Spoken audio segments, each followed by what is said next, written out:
My name is Sarah Schulz. I just finished my studies in theology and started working for the super-regional youth ministry in Eastern Germany. For this job, I moved from Germany's capital Berlin to Saxony, a federal state in the very east of Germany.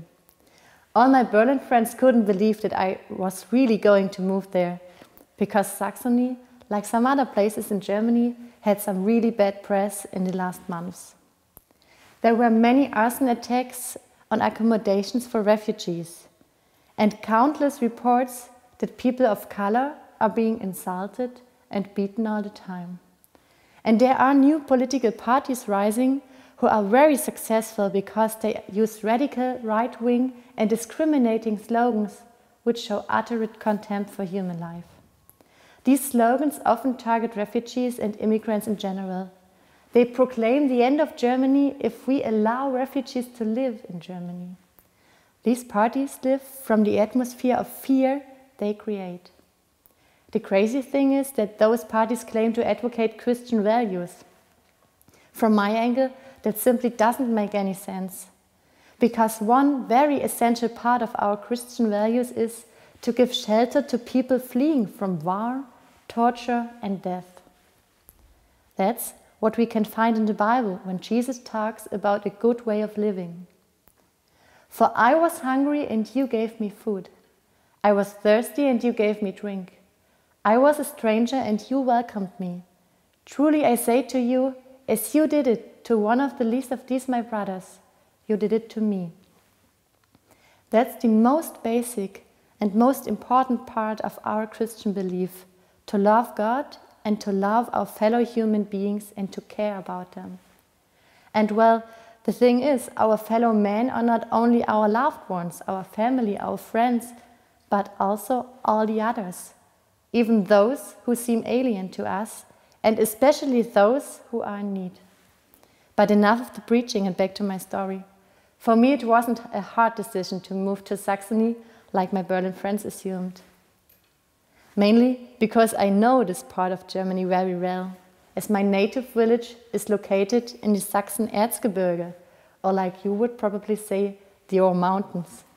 It's a village of around 4,000 people where everyone knows everyone. Most of the families live there since ages or moved there from very nearby. Only 0.075% of those villagers are originally from other countries and therefore don't look like the whitest people on earth like all the other ones there. So in my village and in many other parts of Eastern Germany, the likelihood that the next person you'll meet on the street has another native tongue or another color or religion is about 1 in 1,000. At least that was the likelihood until last fall, when refugees were transferred to the rural areas all over Germany. 70 refugees came to my hometown, but even before they arrived, some villagers already founded a vigilante group to protect themselves from crimes. Others refused to send their children to one school with refugees because they thought that would slow down the teaching for their own children. Now, almost 1 year after refugees arrived in my village, there was not one offense, not one incident caused by one of the newcomers, how I prefer to call refugees. Quite the contrary, there were positive effects. Abandoned flats are now rented again and brought back to life. The elementary school was able to open 2 nice and small classes instead of a really big one, because the new children joined the school. And there are many people volunteering to welcome and support these new villagers in their midst. But despite of all of these positive progresses, there are still some people sticking to the resent and spreading xenophobic messages. And that's what I try to understand. Where does this rejection come from, when there is clearly no evidence that those newcomers are any threat to the communities? I realized that it's coming from fear. Fear in a twofold kind. The first is fear of everything that appears to be foreign or strange. And the other one is fear to fall by the wayside. And it makes sense, People who never had anything to do with anyone from another country or culture haven't had a chance to acquire their own experiences with someone they would perceive as foreign. And without own experiences, one is very likely to adapt popular biases and hence distance himself from newcomers. The only way to break the circle of xenophobia and fear is to create spaces where people can make their own experiences by meeting each other. Spaces where long-time residents and new arriving inhabitants can get to know each other. And that's something where we as a church can make a huge difference. Because we already have everything that is needed to create those spaces of encounter.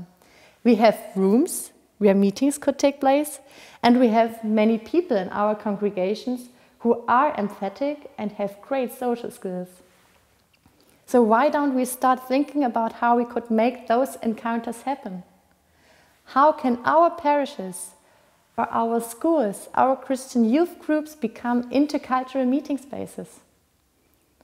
I made great experiences with language classes, or even better, language exchange sessions where newcomers can offer an insight in their language and the long-time residents can teach their community language.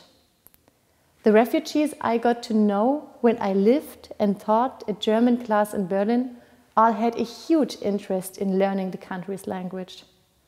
And by teaching them German, they taught me Arabic. Or at least they tried, but it's a very hard language to learn. And the best thing about it, and this is also the reason why you don't have to be a trained teacher to start a language class, the best thing about it is that you really get to know each other. Because if you learn a language, all you do is talk about things. You talk about your family, your job, your hopes and dreams, and so on. And soon, a person who seemed alien to you at first is not longer only a refugee, but a person with a name, a story, with gifts and dreams and fears. But there are many more possibilities for encounter spaces, for example, joint cooking events, sports tournaments, or you could organize kids' afternoons, bike repair shops, sewing workshops, and this list could go on for hours.